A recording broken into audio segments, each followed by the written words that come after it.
Game week 9 is over and game week 10 is upon us, and I've got so many things going through my head. Join me now for Fantasy Premier League, the D Unit's journey.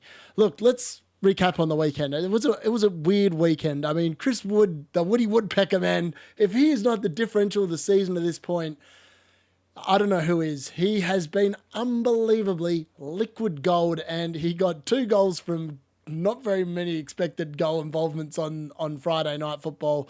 But he got my weekend off and running and offset the fact that Justin, again, came back with just a 1 point for me. It was a weird game week, though. I mean, I beat the average. The average this game week was 54 points. I got 63, and yet somehow a lot of the teams that are above me in my league, I actually beat them in their scores. But yet my rank dropped. It made no sense to me. So I've actually gone from just on 100,000. I think it was 100,179. I've gone down to 119,545. Look, I'm not complaining. 63 points, I actually thought was a pretty good score. I mean, I was desperately unlucky with the Raya and Trent in the Sunday games killed me, other than Cole Palmer, who delivered. If it wasn't for the fact that Mo Salah scored that equaliser for Liverpool, I was on a big green arrow. I obviously got the bench a little bit wrong this week. I played Smith Rowe on the bench. In reality, Morgan Rogers and Dwight McNeil did not deliver, so I missed out on 5 points there. So that was disappointing. If I'd actually had that 5 points, I would have had a green arrow as well. So it's pretty damn tight in the top couple of 100,000 or whatever. You can slip and go up very quickly. As I said, on the Sunday, before Sunday, I was up like 53,000.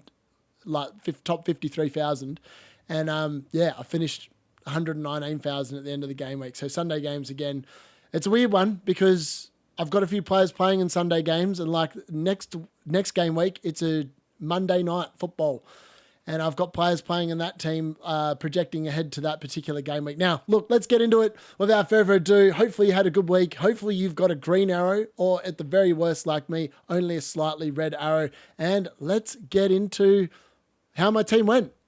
All right, so 63 points is the total point. As I said, I got Raya again. Man, I've paid up for him, and he's now averaging, he's got 4 points in 4 weeks. With a 0 here. Got a yellow card in this game. No save points. I mean, I can't believe I traded out Henderson. Henderson actually returned with a clean sheet and wiped out what Ray has done for me in the time I bought him. I mean, that has got to be the worst transfer I've made this season so far, without a doubt. I don't even have to think twice about that one. It has not worked. And look, if I'd had my time again, I don't think I would have bothered wasting a transfer on the goalkeepers. That's why you don't do it. But look, Ray is there, and I feel like potentially they go better from here on in. I'm hoping anyway. But look, we'll get into that in a little bit in my early thoughts for this particular game week.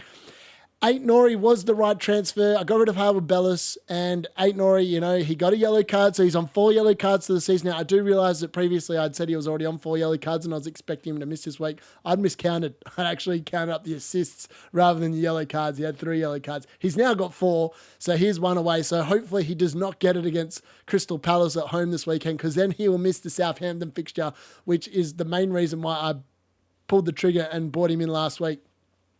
Cole Palmer did Cole Palmer things. That score could have been even bigger. He was pretty unlucky, to be fair. His expected goals was obviously above what he actually got. And he had the assist for Nicholas Jackson's goal as well, which was a fantastic move. It was just a shame he didn't get the assist for it, because he definitely deserved it. Brian Mbeumo, I said before, and I did say, and I wish I'd backed my own judgment, but this is one of them hindsight things. Yeah, he could have, should have, would have, I don't know. I said Haaland probably might not have been the best captain pick, and it turned out I was correct. Cole Palmer and Brian Mbeumo smashed him out of the water quite comfortably.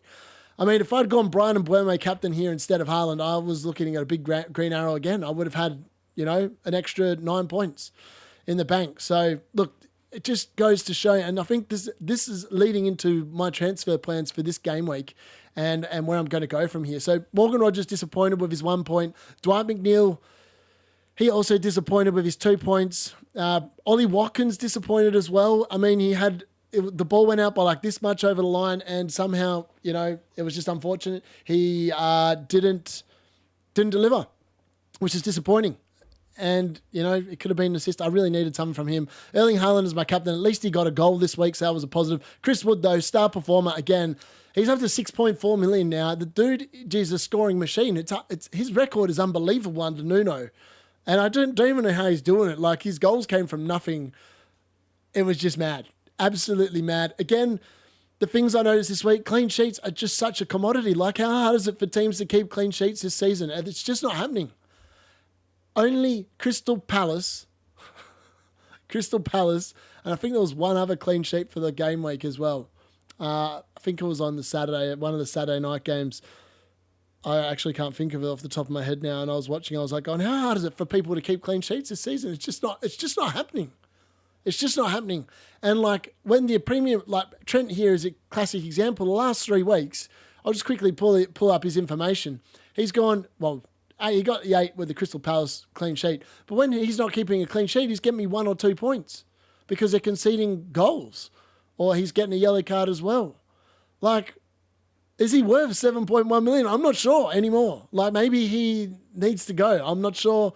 It's definitely something I'm considering and something that I think is, quite feasible. I think you could easily get rid of him, no problems at all. You wouldn't even think twice about it. I just can't figure out who I want from him. And like Guardiola, I don't trust the City defence. They had the easiest game on the weekend against Southampton. I expect Bournemouth to score against City next game week. And it's not somewhere I want to go at this particular moment in time. That's just my thoughts anyway. Look, as I said, the bench here, Turner obviously didn't play. FaZe, again, the Leicester double up defence. I'm glad I didn't play it. I'm very glad I bought in Ait-Nouri because I would have been 5 points worse off if I had not made that transfer. So that is definitely a tick for me there. But unfortunately, I could have played Robinson, and I did weigh up playing Robinson instead of Justin. And I wish I did because he got me 1 more point. And again, the Smith Rowe being on my bench. It's always annoying when you get a player returning on your bench. And we'll talk about my transfer plans for this week. But I've tried to write off a member of my midfield on the bench because I really, we'll get onto that now. So look, my thoughts for this week. I think it's time to ditch Haaland. And I'll let you in on the secret. He's gone. I've already transferred him out. Unlike all the other content creators talking about whether they're going to do it and then just trying to lure you into doing it because they're hoping you do it in order to boost their own ranks because they all suck this season. At the moment they do anyway, let's be honest. They do. I've looked at the stats and he's had his good run. And as I said last week on my differential video, go back and check it out. I said that potentially after this game week, he can go until at least. So I'm in 2 minds. For me, he's gone. I've already transferred him out, so he's 100% gone for me. He is gone for at least the next 4 weeks. I don't want him the next 4 weeks. Bournemouth, Brighton, Spurs, Liverpool. And look, I know that you have to use 2 transfers to bring the man back in. And I can appreciate not everyone wants to do that. However, a lot of the top teams at the moment that are leading the pack that haven't used their stupid chips like bench boost and triple captain and all this, the way they're doing it is because they haven't got Erling Haaland and they've spread out their money across the rest of their squads. And I really like that idea. And the more I've looked at it and the more the recent results have played a part and the fact that I've captained him in the last 4 weeks and he's not really returned me very many points. I mean, for example, I could have captained Brian and Blermo this week and he would have covered all Haaland's last 4 weeks as my captain in 1 week. So look, I'm happy to have that debate in my head and I'll get into the transfers I've already made this week. And I am actively thinking about wildcarding. The reason why is because I want to maximize this movement. And there's some other players I really want to bring in. I really want to go to a midfield where I've got Brian Blermo, Cole Palmer, Bakary Saka, Mo Salah, and potentially Morgan Rogers or another really cheap enabler in there that can play when I need him to play in that way. But it then means you can spend the rest of your money around. It's a lot easier to spread your money around. I know I started the season with Haaland and Salah, and upon reflection, I'm glad I had Haaland for the first 4 weeks, but since then I'm kind of disappointed I didn't move him on. I wish I'd seen it a little bit quicker. I feel like I'm seeing it now. Now I'll go back to when I think you should potentially get rid of Erling Haaland and bring him back. So when you should bring him back, I would suggest you're probably looking... part of me wants to bring him back in for the Nottingham Forest game and game week 14. So that's 4 weeks' time. So the 5th of December, I think I really like that idea. You know, they've got a couple of Premier League fixtures in there. I may even bring him in for like the Crystal Palace game. I definitely want him in for the United game because if Erik ten Hag's still in charge, Erling Haaland is 100% likely to score a hat-trick at Old Trafford. I really want him for that fixture. I feel like United, I just don't even know what's going on with them after this weekend, but neither here nor there. And then obviously I want him for the run from game week 18 to game week 22, and they've got Everton, Leicester, West Ham, Brentford, and Ipswich. I mean, that is a dream run there of 5 games, and I think you have to have him, which is why I think that I'm going to try and bring him back in for game week 15, 14, and then play him till 22, and then I'm going to get rid of him again. Because I still think 15.4, like between Chelsea game week 23 and Spurs in game week 27, I don't think I want him. I don't think he's going to score enough goals to outscore what I could do with the money reinvested in the rest of my squad. So that's the reason why, for me, he's definitely a sell. Well, he's definitely a sell. In my head, he is a sell because I've sold him. So I'll show you my team very shortly once we get past these few other initial thoughts. But Mo Salah, I really want back in my team. Now, premium defenders are not delivering. Now, do I think that will continue? I think Liverpool's run here, and we'll look at Trent because Trent is still in my team and he is currently staying in my team. I think they'll do better. At Brighton and Aston Villa at home, Southampton away, I do want him for that. I'm not too keen on having him for game week 13, but it could be one of them weeks where he just goes to the bench. I'm not sure. But then I quite like their fixtures again after that. I think Trent's definitely someone I'm going to try and keep and hold because of the fact I've got rid of Haaland, I've got the extra funds, I can potentially keep him in there and bring in Saka into my team as well. That's definitely my plan. But yeah, look, that's my thoughts on Trent. I think Liverpool's run is better.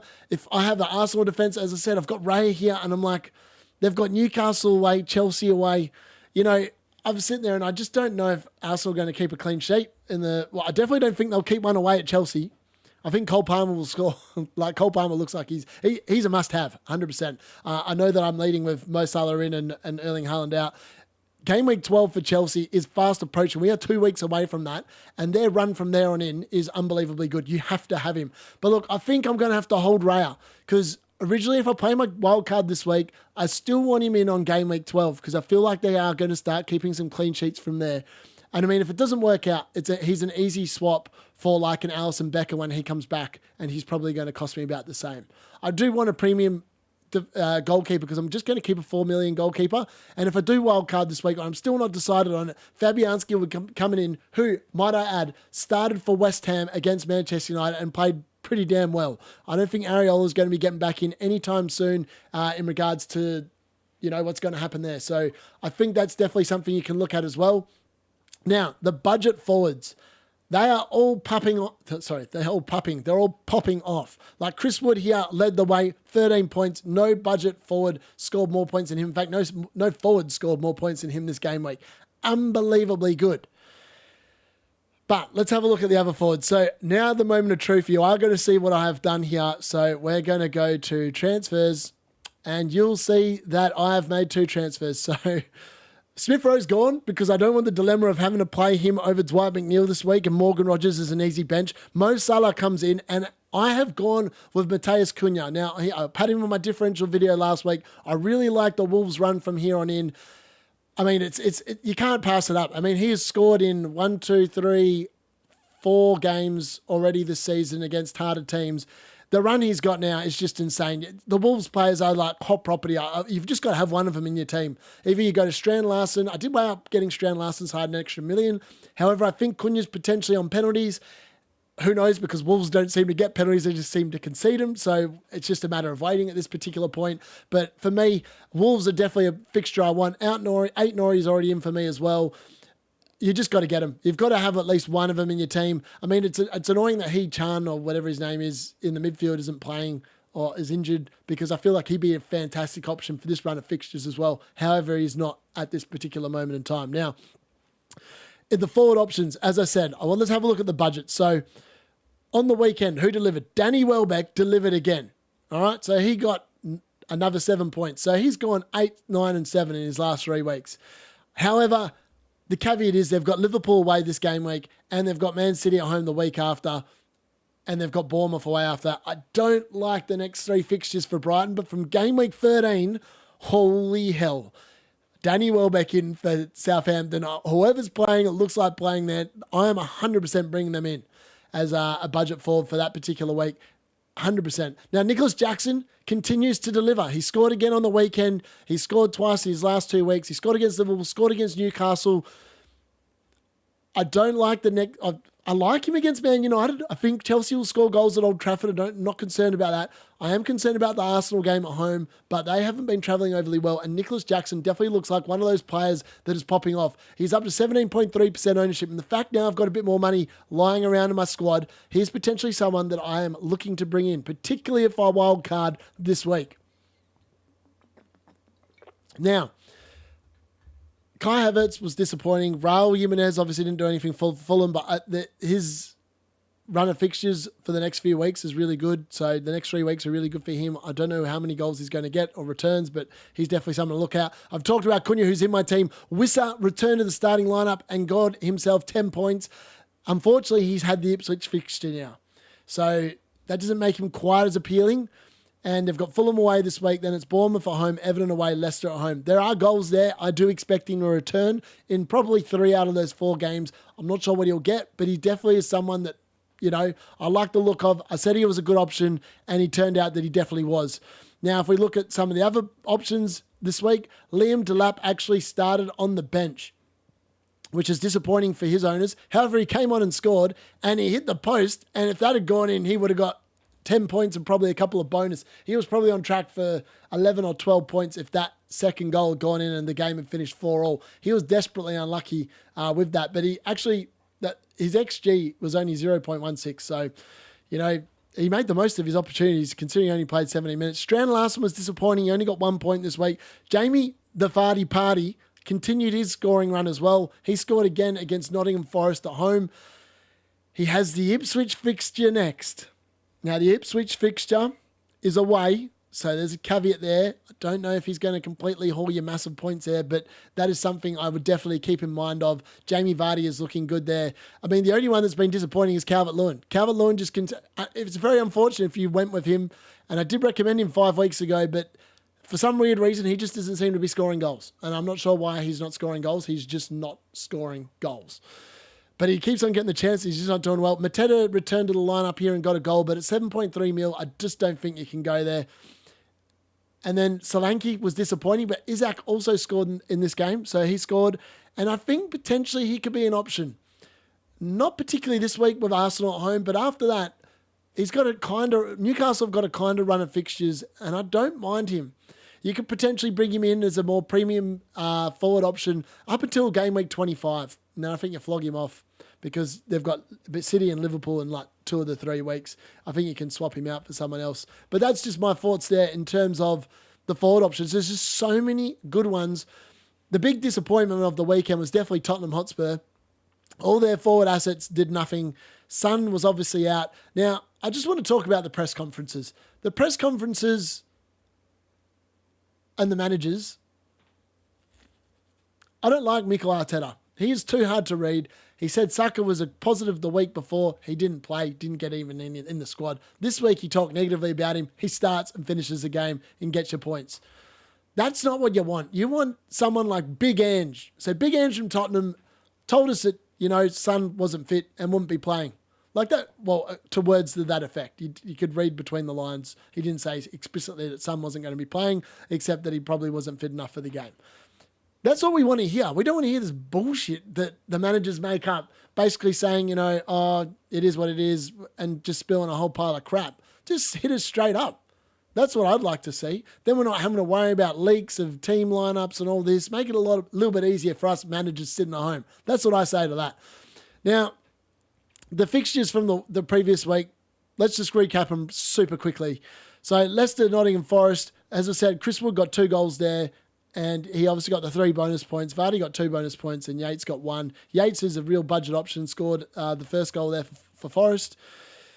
And as I said, it was a disappointing night for the Leicester double-up defence, but thankfully I was only playing one of them. The Aston Villa-Bournemouth game was disappointing. Now, Ross Barkley scored the goal, and Leon Bailey supplied the assist.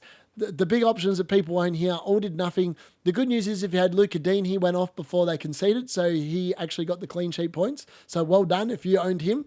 And he also got 2 bonus points because of that fact as well. So sometimes it's really lucky when your players get subbed off early. In this case, that was one of them for the Villa boys. Now, the Brentford-Ipswich game was just a humdinger. 4-3 this game finished.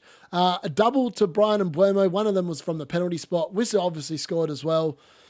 And he obviously got an assist too. I mean, it was a good round of all performance for like the assets that people had from these teams. They all did pretty well. Davis even got an assist for Ipswich. So that was pretty good. And then obviously the bonus points were, they were shared out between Brian and Buemo, Wissa and Hurst. The Brighton-Wolves game. Now, this was really interesting. Brighton were comfortably in control, 2-0 up. It looked like they were going to keep a second clean sheet in 2 weeks. However, they didn't. Wolves came back, 8-Nori and Cunha with the goals and delivering good points. Cunha got the 3 bonus points of his 1 goal going in. Another name I just want to keep in mind here that's really relevant for Brighton. Ferguson was back up front. Now, he scored. It was a good goal. And obviously, Welbeck scored as well. They started together. However, it's a caveat just to keep in mind. João Pedro potentially is going to be back at some point as well. But it looks like Ferguson's back from injury, and I do expect him to kick on. So he could be someone, again, at that really budget price point to keep an eye on moving forward. Not particularly anytime soon, but when Brighton's run of fixtures turn, he's definitely someone to keep in mind. I did call the Man City game in Southampton really close. I said there wouldn't be much in it. I said it'd be a goal or 2. It was only a goal. 1 Erling Haaland goal was all was needed. There was no bonus points. Because of that, there was 3 bonus points for Savio, who got the assist. No, he didn't get the assist. Don't know how he got the 3 points then. Guardiola got 3 bonus points. He was really quality. And Ruben Dias got the 1. Unlucky to Southampton. I mean, Ramsdale did make 6 saves. And the XG for Haaland in this game was quite ridiculous. So his expected goals were 2.33. He massively underperformed that with just the 1 goal. I mean, yeah, he should have done better. He should have done more. And it was against Southampton. That was the fixture. I mean, lots of people did triple captain him. I did say that I didn't like triple captaining him because I think that, City aren't in the best form. And it got shown on the weekend that, Erling Haaland and City aren't in the best form, but they're chugging along. They're still grinding out wins. Then the Everton-Fulham game, that was an interesting game. Dwight McNeil actually went off injured. So did Chris Wood, ironically. So they're 2 flags to keep in mind. They are both in my team currently. As I said, if I wildcard, they're probably both leaving my team if I wildcard, potentially. I need to see a bit more later in the week in terms of rumours and stuff like that. But that's definitely something that I would definitely be keeping an eye out on moving forward. Fulham, obviously, Iwobi scored here and Smith Rowe assist. Again, I've already got rid of Smith Rowe from my team. I just don't like leaving points on my bench, and I looked at the fixtures coming up, and I couldn't really split them between Fulham, Aston Villa, and what was the other one? And Everton. So I've just tried to make the decision a little bit easier. I'm always going to play Salah. So see you later, Smith Rowe, and see you later, Haaland. Chelsea, Newcastle. I did say Cole Palmer was likely to return here. He did. He scored. Jackson also scored. Isaac also scored. It was nice for the goals. Jackson got the 3 bonus points as well as Palmer. They were both fantastic again. And Nicholas Jackson is really becoming a forward I really like the look of. And if a wildcard, he potentially comes in. The Spurs game was the upset of the round. Eze finally returned for the second time in 9 game weeks for his owners. So well done to him and anyone that still hold him. He finally gave you something. He didn't get any bonus points. Mateta got the goal and 3 bonus points. It's amazing that when a forward scores, they're generally getting the 3 bonus points. So that's something to keep in mind. And West Ham Man United, I mean, this game was... There was a photo of the VAR and someone on their fantasy team inside the VAR room. And part of me thinks... I don't know if it was the Arsenal-Liverpool game or if it was the West Ham Man United game, but I've seen the photo. It wouldn't surprise me if it was the same bloke and he was on the phone in both games. Maybe he had Jared Bowen in his team and he knew that Jared Bowen would take the penalty. I'm not sure, but it was a dubious decision. I'm not sure if it was a penalty myself. I am a Man United fan, so I'm slightly biased. But Fabianski made 4 saves in this game. He was super good. And obviously Jared Bowen with the goal.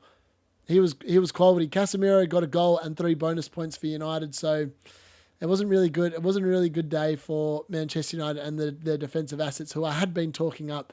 And then Arsenal-Liverpool, it wasn't a game for the defenders. None of them returned except if you had Virgil van Dijk, who obviously got the goal here. Luis Diaz started the match and got an assist. Stole Trent's assist, really. It was a great ball in from Trent, and he just helped it on. Obviously, Ben White got an assist for Arsenal as well, but there was defensive injuries here concerning Gabriel, who was highly owned as one of a double up on Arsenal's defence for a lot of teams. He was out, so the Arsenal injury concerns / suspension concerns continue in the defence, and I think that's something you're going to have to keep an eye on moving forward and keep your eye out for news conferences. The problem is Mikel Arteta doesn't tell you the truth, so it's really hard to pick up what he's putting down. But yeah, no, David Raya here, he was poor, got the yellow card, and obviously didn't get a save point yet again. Now, really quickly, we are going to cover FPL Challenge. Now, this was my highest scoring week in FPL Challenge. I actually finished top of our league. I called it right. Cole Palmer, captain. I just wish I'd... Brian Mbeumo got 19 points here. He was even better than Cole Palmer. But Cole Palmer almost caught him with his creativity. 14 points, double to 28. Fantastic. Guavio, I called that one as well. He makes a lot of those passes into the final third and all that. The goalkeeper, that's just unlucky. I thought Nunn would probably make more saves. He didn't. And then obviously Haaland was slightly disappointing up front. Should have gone with Chris Wood, really. But yeah, it is what it is. But I finally did some decent stuff there. I was really good. I was happy with the way that worked out. This week, obviously, looking ahead, it is... I'm not sure. Fouls won are worth 2 points. Fouls conceded are worth -1 point. So you just want to pick a goalkeeper that's not going to give away. I think Sells at home to West Ham is actually a pretty good shout. Or Jordan Pickford, but Jordan Pickford can occasionally give away a foul. I'm not sure. In terms of defenders, I think here you probably want to go for... Virgil van Dijk. He normally doesn't give away too many fouls or whatever. In the midfield, I think you want to probably bring in Cole Palmer. I think he's going to get fouled multiple times against Manchester United. In fact, I would actually change this to a 1-2-1 again. And I think here potentially you bring in Saka as well. I think he's likely to win fouls. And then up front, I think Nicholas Jackson. Oh no, he gives away a lot of fouls, Nicholas Jackson. You don't want him. I think potentially Cunha could be a really good option here this game week. I just don't think Haaland's going to... He doesn't really draw fouls, does he, Haaland? I'm not sure. I think here you probably go... I'm going with Cunha. Lock it in. Save team. I think you keep the captaincy on Cole Palmer as well. Now, onto our other leagues. So, if you want to join the league and you are liking this video, please smash that like button. I've finally created a WhatsApp group as well for everyone that wants to talk all things fantasy related. That will be in there as well. Check the description for a link to that particular WhatsApp group. Hopefully, I've got a few admins in there that are hopefully going to add you. The code for the league is LDV6FK, LDV6FK. Now, onto the actual league itself. We've had some new people join, so I have slipped down. I was second at the start of last week. However, we've got two people that are sitting very nicely. As you can see there, I outscored the top three teams above me. However, it wasn't enough to really make any ground in the overall scheme of things. I made 2 points on the person at the top. I'm now 28 points behind him, which is nothing really. I could catch him. He has, his team's pretty good. Let's just have a look at that. He had Mo Salah. He captained Haaland like everyone else. He had Brian and Mbeumo. So he's got on the Salah and Haaland draft, and he's got Watkins, but his bench is really, really limited. If he gets an injury there, or he has a son or a player like that doesn't play, all of a sudden he's got no one. He was lucky. He had Henderson in goal as well. So one of the few goalkeepers that returned. He did very well in his defence this week for him. That's well done to you, good sir. Now, the top scorer of the league this week, I believe, is Vizza City, my mate Chris Van Brooklyn. He got 76 points. So let's have a quick look at his team. Well done, VB, for winning the weekly award for having the top scoring team in our league. So let's pull up how he scored his 76 points. He, like me, had David Raya in goal. He actually played a 4-4-2. That's unbelievable. Wow, he had a lot of scoring returns, though. He had more than me. He had Smith. See what I mean? He had Smith Rowe on the field instead of... Well, he had Son, didn't play. That's unlucky. And he had Strand Larson on the bench. So he read that well. Strand Larson didn't return. But look, he had obviously the double-up City defence paid off this week. City kept a clean sheet and, that got him 15 points. actually got quite a few points from his defense. That's well done. I mean, I was unlucky. I mean, if I played the 6 instead of that, I would have had 68, but it is what it is. Well done, VB. Great stuff, mate. Keep up the good work. I think you've risen in our league up a little bit as well. No, you haven't. You've dropped down as well because of the people above that joined in. They've all overtaken us and pushed pretty much everyone in our league down. So fantastic. Make sure you do join. It is a bit of fun. I love having a bit of fun. And if you do top score in the game week, I will shout you out. Now, on to another really interesting point. So this is our head-to-head league, and Darren was talking smack. Daddy G Tuck welcomed his new kid to the world, but he welcomed him with a defeat to the D unit, the king of fantasy. It was a close run thing. It was 63 points to 61. I did get a little bit nervous. I was crying about it very early because obviously I had Chris Wood and he did not have Chris Wood. However, he did have Lewis that returned, and Cunha as well returned in his lineup as well. So that was almost enough to catch me. Thankfully, it was not. And unfortunately, unlike me, he did not have anyone left on the bench. So unlucky, Darren. Next time, there is a second time you'll be versing me later in the week. Now, on to the quick transfers in and transfers out for the game week. So you can see here, there's a few things. And this is why I'm very keen to keep an eye out. I'm surprised that Sucker's been transferred out by 73,000 managers, and that is because they did not believe Mikel Arteta, or they believed him, that Sucker was not going to be fit, and they transferred him out. A lot of people transferred him out to Son. I actually know one of my mates, Tom, did that, and then had to trade Son out and took a -4, and he bought him Foden instead. That is the ultimate just shit show of a transfer for that game week. That's all I have to say for that. It's not a surprise that Tottenham assets are here. Solanke just is not performing. At 7.7 million, I'm surprised he's still owned by 12.7% of the comp. Pedro Porro, ditto. They don't keep clean sheets. As I've said all along, Tottenham they always ship a goal. They just always look like shipping a goal. Luis Diaz, ironically, has also been transferred out. A lot of people obviously stressing about the fact that he could be a minute's risk. Dwight McNeil is in this list as well because he's got the yellow flag next to him. Gabriel, ditto, injury concern, people jumping off the bandwagon. Diego Jota as well, and Son, injury concerns, people jumping off. They don't want to sit there. They don't want to have that money tied up on the bench, and I understand exactly why you're doing that. We get down a little bit further. João Pedro, Sancho, Mazraoui, Johnson, he's on the list as well. So, and Raya, that's concerning. And Trent is also there as well. People are trying to free up the funds in order to bring in Palmer and probably Salah. So there's a reason why some of these players are getting looked at to be shipped on. Semenyo, I think he's probably someone, he's almost through that hard run of fixtures. I think if you've got him, you hold him.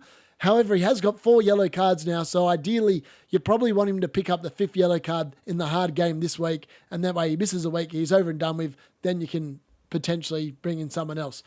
Now, if we go to the transfers in for the round, Brian Mbeumo continues to lead the way. Another 242,000 people have joined the party. I think last week I said he was up to 27% ownership. He's now up to almost 37%, so he's gained 10% ownership in a week. I mean, if he keeps scoring like that, he's 100% going to go up. My mate, 8 Nori, also in this list. Chris Woody Woodpecker, even though he's got the yellow flag, he has been transferred in by 183,000 teams as well. He's well on track to get to 6.5 million. I can't believe that. Wissa, I'm not surprised that he's in. Saka is obviously there as well after he returned early yesterday. A lot of people probably reversing their stupid decisions to get rid of him. But we'll see. And then Mo Salah is obviously hot in as well. Mo Salah and Cole Palmer are due to go up in price potentially as early as tonight. So if you are thinking about trying to jump on them before they price you out of a move and force you to do other things, that is something I would look at. Now, as I said, looking at my own team here, Dwight McNeil's still being traded in as well because they do have that Southampton fixture here. Jared Bowen, as I said, I think I'm starting to like the look of him. But if we go here, I've obviously made my transfers already so far this week. So at the moment, I'm looking at this. Now, if it turns out that Dwight McNeil and Chris Wood are potentially going to miss this game week, I'm 100% playing my wild card now. And the reason why I've obviously got, and I'll go to the transfer tab here so I can actually talk through my line of thinking here. So I've got currently 3.8 million in the bank after I've obviously moved in Salah, transferred out Haaland, and obviously bought in Cunha and senior later Smith Rowe. Now, I've taken a -4 to do this. Now, the reason why I'm thinking about playing the wild card is then I don't take the -4. I'll roll that transfer, obviously, for future game weeks, and I can really change this team. Now, if I did that, I would be getting rid of Dwight McNeil. I'd be getting rid of Ollie Watkins. I'd be getting rid of potentially Trent and Raya. I'm not sure. I really want to keep Trent. I'm just not sure what I want to do there. And like defenders are just hard to pick. I mean, like you could easily just pay a 4.5 million rated defender there instead. And most weeks they're going to concede, so you're not really too concerned. It's just you want to try and get someone that's going to have some attacking returns. Like Luka Dean has been pretty good in that respect. I think that potentially I could look there if I did make that particular move. Because ideally, I want to get rid of Dwight McNeil and bring in Saka there and have that midfield 5. Now, to do that, I need to find 0.6 mil. Now, I could easily do that by just transferring Watkins to someone else. Like I could bring in a Wissa and then I could even upgrade the defense.